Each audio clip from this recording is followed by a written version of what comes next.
Laurent Godet, vous avez publié 2 livres sur Haïti, un roman, Danser les ombres, et puis un livre de photos avec Gaël Turine. Haïti fait désormais partie de votre œuvre, de votre imaginaire aussi. Oui. Accueillons tout de suite une romancière qui vient d'Haïti. Elle en est l'une des voix les plus singulières, Yannick Lins.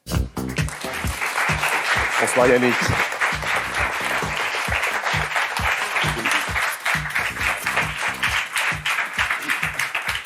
Yannick Lins, vous êtes né en Haïti, prix Femina il y a maintenant 4 ans. Vous êtes très impliqué dans la vie associative haïtienne, dans la vie politique également. Vous avez travaillé avec Raoul Peck Oui. à une époque Oui. de votre vie. Vous occupez actuellement la chaire annuelle du Collège de France qui est intitulée Monde francophone. Et c'est important. Votre nouveau livre est un très beau recueil de nouvelles. Il s'appelle L'oiseau par cœur dans la nuit. Il vient de paraître aux éditions Sabine Vespizer. Recueil. Alors, qui m'a beaucoup fait penser aussi, peut-être en préparant l'émission, à ce qu'écrit Laurent Godet. D'un côté, une douce mélancolie, et puis de l'autre, une ardeur, une révolte. Le tout dans une langue extrêmement poétique. Il y est question, dans ce livre, de la corruption et de la pauvreté, des violences et des diktats familiaux, de la vie quotidienne sur cette île Haïti, dont vous célébrez la beauté et dont vous célébrez les femmes puissantes surtout. Ce sont des photos d'Haïti aujourd'hui, des histoires courtes, chocs, où s'entremêlent comme ça, sauvagerie, sensualité, c'est ce que vous vouliez faire ? D'ailleurs, ce sont des textes qui ont paru il y a déjà quelques années, mais il y avait en germe toute ma production romanesque qui allait venir après. Oui, ce sont les mêmes obsessions qui continuent, parce quelqu'un qui écrit revient toujours à ses obsessions, qui sont souvent les mêmes.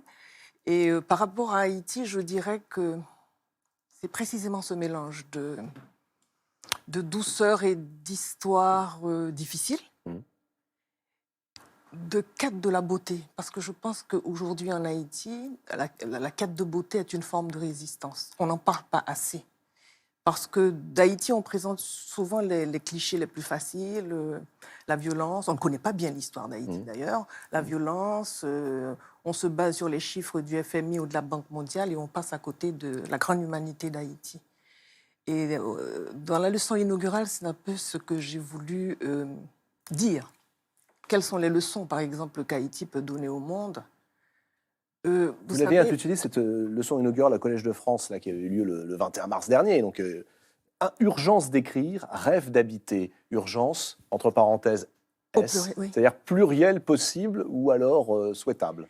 Nous avons toujours été dans l'urgence. Nous sommes nés de l'urgence. Haïti, c'est le premier pays du Sud, fabriqué par la modernité, par le monde moderne. Et donc l'urgence ne nous a jamais quittés, puisque nous sommes encore dans cette situation.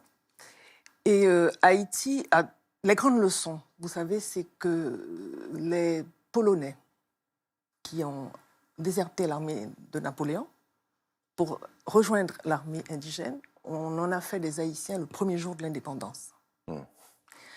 Sans tenir compte du fait qu'ils parlaient une langue autre, qu'ils avaient une culture autre ou un phénotype autre. Et pour moi, c'est la grande leçon d'acceptation de l'autre. Aujourd'hui encore, vous avez des poches où vous pouvez retrouver les descendants de ces Polonais et de quelques Prussiens qui avaient rejoint l'armée de Napoléon. La deuxième chose que je garde en moi, aujourd'hui où l'Europe a cette difficulté justement à accueillir les autres, c'est la solidarité. Le fait que nous ayons aidé Bolivar quand il devait libérer 5 pays d'Amérique latine, il est venu, même quand nous étions dans une jeune république, nous avons fourni des armes, de l'argent pour qu'il aille libérer 5 pays d'Amérique latine. Et nous avons aidé la Grèce en 1825, quand elle devait se battre pour son indépendance par rapport à la Turquie. Donc, pour moi, j'ai encore en moi cette tradition d'acceptation de l'autre. Et je pense que c'est une leçon au moment où, précisément, dans cette Europe dont parle Laurent Godet, c'est pour ça que j'ai beaucoup aimé son livre. Alors, je ne parle pas de mon livre, mais je parle de celui de Laurent. Au chapitre 3, quand il dit « l'Europe a dévoré ». Et c'est bien que l'histoire de l'Europe ne soit pas détachée du fait colonial. Alors ça, vous en parlez énormément, de ce fait colonial. Cette expression, d'ailleurs, elle n'arrive pas chez vous. Hein. Vous ne dites pas fait colonial, vous dites les choses, c'est-à-dire la mise à sac de toutes les colonies africaines, sud-américaines, partout, asiatiques, partout dans le monde, par 3 ou 4 puissances qui se donnaient le droit de piller, de massacrer. Vous dites cracher sur eux en parlant de ces rois belges, de ces empereurs, kaisers, de ces présidents du Conseil français ou président de la République. C'est la honte de l'Europe? En tout cas, ça fait partie de notre histoire. C'est quelque chose qu'on doit porter, regarder en face et qui nous constitue, de fait, puisqu'on l'a fait. Je ne pense pas qu'il faille en éprouver aujourd'hui de la culpabilité, mais je pense que le mot de dette est un mot important de ce point de vue-là. Et surtout, pour envisager l'avenir, à nouveau, quand on a régné, parce que l'Europe a régné sur le monde, quand on a régné, on n'a pas été meilleur que les autres. On a été dans la prédation.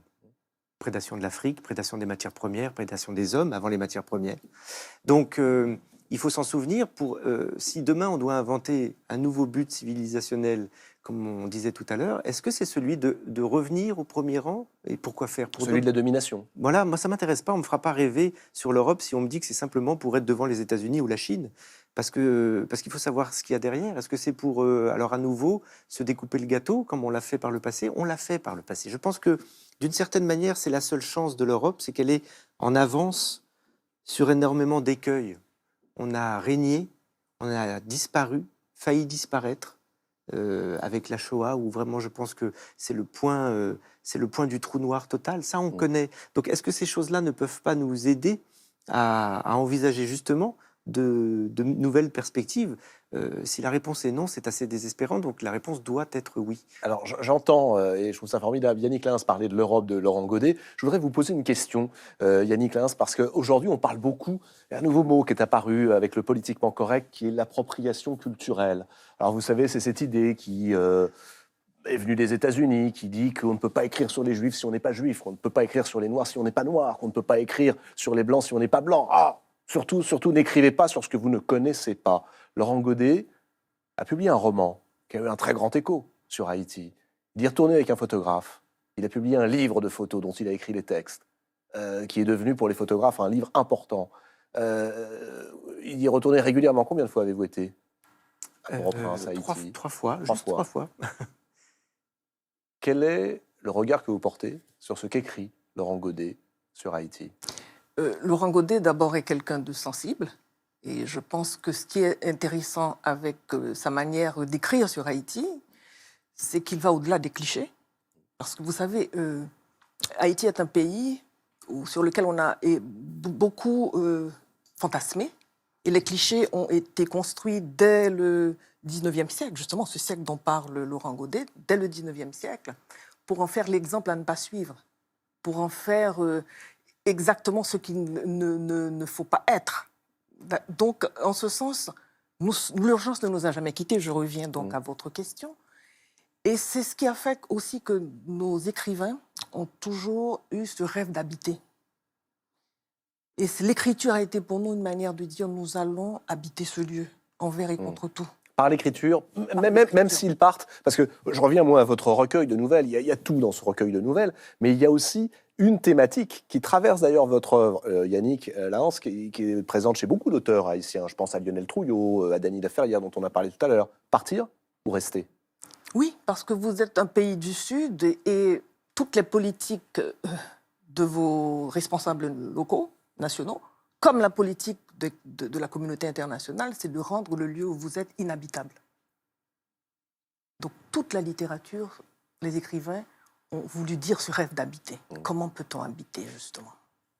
Je veux juste ajouter une chose, c'est que ce terme d'habiter qu'utilise Yannick Lins, j'ai eu la grande chance d'assister dans le public à sa leçon inaugurale.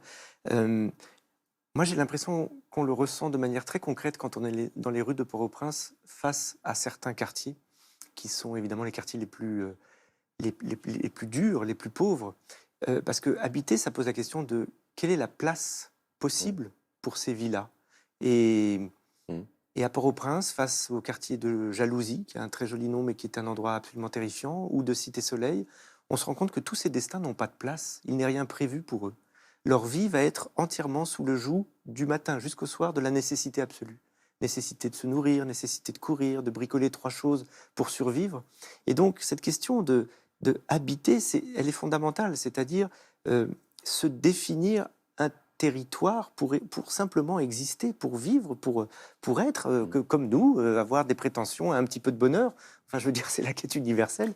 Oui, tout à fait. Et moi, même dans les moments où je vis dans ce pays que des politiques rendent inhabitable, mais j'habite ce pays-là, moi, je suis toujours fascinée, toujours, par cette capacité des plus jeunes. Laurent a dû s'en rendre compte aussi en Haïti, de cette quête de beauté. Vous allez dans les quartiers les plus improbables, vous allez y retrouver une association, petite bibliothèque.